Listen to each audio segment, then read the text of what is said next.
In today's episode, you don't want a woman working on your car? That's fine, but you're going to be waiting a long time. Couldn't read at work, but was allowed to write, because it looked like I was doing something. I'm not paid to think. Okay. So let's get started. You don't want a woman working on your car? That's fine, but you're going to be waiting a long time. Many years ago, I worked at a car dealership. The attached service garage was small, and I was the only licensed mechanic. I would occasionally have issues with male customers. They would second-guess my diagnoses, watch me while I worked on their cars from the bay door, double-check my work in the parking lot, etc. I didn't deal with customers directly, and would often get my apprentice to pull cars in and out of the shop for me. This morning in particular, we were busy.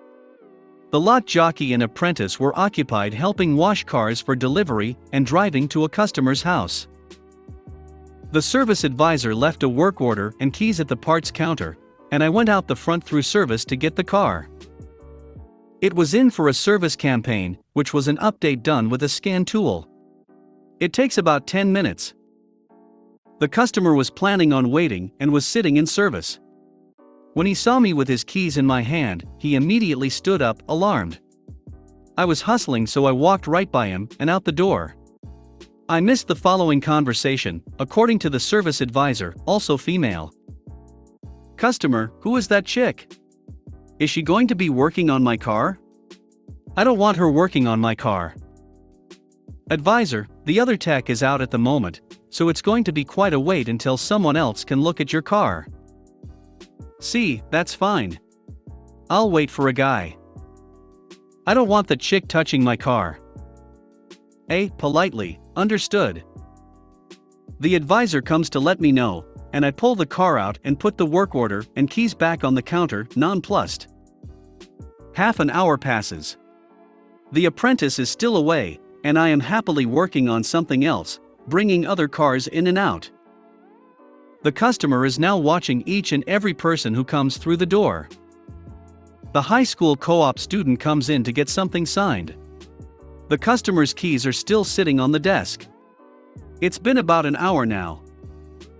See, hey, why hasn't my car gone in yet? Can't you get this guy to do it? No, sorry. He's just a co-op student, so he is not allowed to drive the cars due to liability and insurance concerns. See, just get someone else to bring the car in and he can do the work. This was supposed to take 10 minutes. Sorry, sir. He's just a high school student doing his co-op. He's not approved to perform warranty work. Only licensed techs and apprentices can do the recall. The car jockey returns.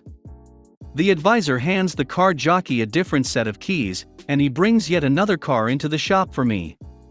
The customer is becoming incensed. See, I've been sitting here for over an hour, and I've watched 5 cars go in before mine. My appointment was for 8 a.m. This is getting ridiculous, blah blah blah. At this point he says that he literally doesn't care who does the recall, but that it has to be a guy. The service advisor starts listing off the names of the men who work in the dealership, then saying why they can't perform the recall. Well, there's Harmon, but he's just the car jockey. He doesn't know how to work on cars. Then there's Jeet, but he's about 17. I wouldn't want him doing the recall, personally. I guess we could ask Mike, but Mike is the parts guy. He doesn't know how to use the scan tool. The detailers are men, but they know nothing about cars. The customer is fuming at this point, and demands to talk to the service manager. The manager comes out of his office and guides the customer into the garage. He's pretty old school, lights up a cigarette standing at the end of my bay, and points at me. That's my best technician. Those guys take orders from her. You can either wait for her to finish what she's working on, and then you can ask if she's still willing to do your work, or you can take your car somewhere else. The guy was pretty shook up at this point, and he took his car and left, 2 hours after he'd first arrived. I don't think we ever saw him again, which was not much of a loss, all things considered. That manager in particular always stuck up for me and took my side. The service advisor has this very deadpan sense of humor. She knew full well it would easily be an hour before the apprentice would return from his errand, and that no one else could do the recall. This was not the first sexist we had encountered. Couldn't read at work, but was allowed to write, because it looked like I was doing something. When I was 19, I was a machine mechanic. I fixed automatic presses in a factory. My main job was to keep 2 and sometimes 4 machines running just as much as possible. When they were all running, I actually had very little to do. I could basically sit there and listen to the machines until one of them started acting up. I started bringing books to read to pass the 10 and 12-hour days. One day the vice president of the company walks by and asks what I am doing. I point at the 4 running machines and tell him that they are all running. He says I can't sit at my workbench and read. I should be doing something. I tell him that the machines are running, and until one breaks, there really isn't anything else to do. I already organized my tools and cleaned my work area. I just have to wait until something breaks. He says no reading. I was still bored, so I decided to write a story. I figured I could tell a story just as good as the next guy. I started writing instead of reading. Writing at my workbench apparently looked like some kind of work, and was just fine.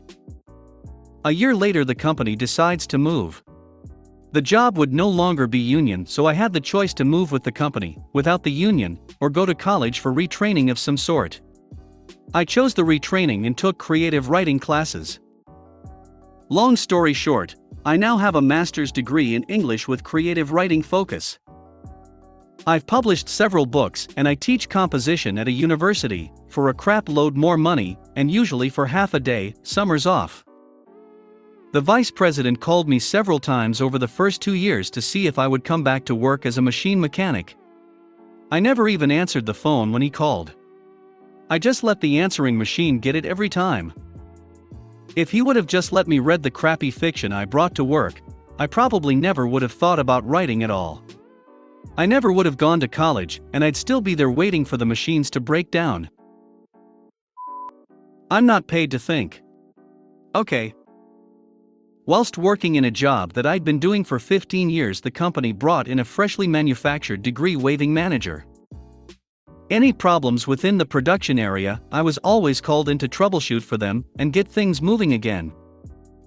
Mr. Fuckwittery, the new manager, asked me what I was doing one day, and I told him that I was just thinking how to resolve a recurring issue in production.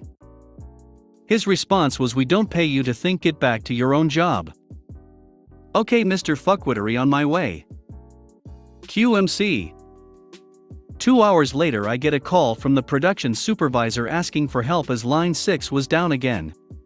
Sorry Steve, call the Mr. Fuckwittery, he's in charge, and apparently I'm not paid to think. Tannoy goes calling me to the office. Mr. Fuckwittery is a rare shade of red with anger. Informs me that I need to go sort out the issue in production. Sorry sir, I can't do that as I don't get paid to think, and leave his office. Smiling all the way back to my department. Line in production is shut down for 2 whole shifts with people standing around scratching their heads. MD comes to visit the next day and wants to know why the line is off.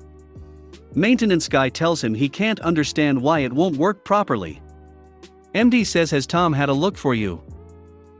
Maintenance guy says Tom won't come over because apparently he's not paid to think. MD says, "Who the hell said that to him?" Maintenance guy tells him Mr. Fuckwittery told him that when he had just helped us out the other day. MD calls Mr. Fuckwittery to the line and tells him that I'd been with the company since he founded it, and I know more about this production facility than the people who designed it. And WTF are you doing telling long-term staff that they're not paid to think? MD calls me to ask if I can help out as a favor to him. I came across and spent 5 minutes realigning a couple of sensors, and the line was restarted. MD takes me to lunch, offers me an extra $150 a week, and tells me that the only person I answer to in future is him, and him only. To this day that manager still scowls whenever I see him around. Thanks for watching.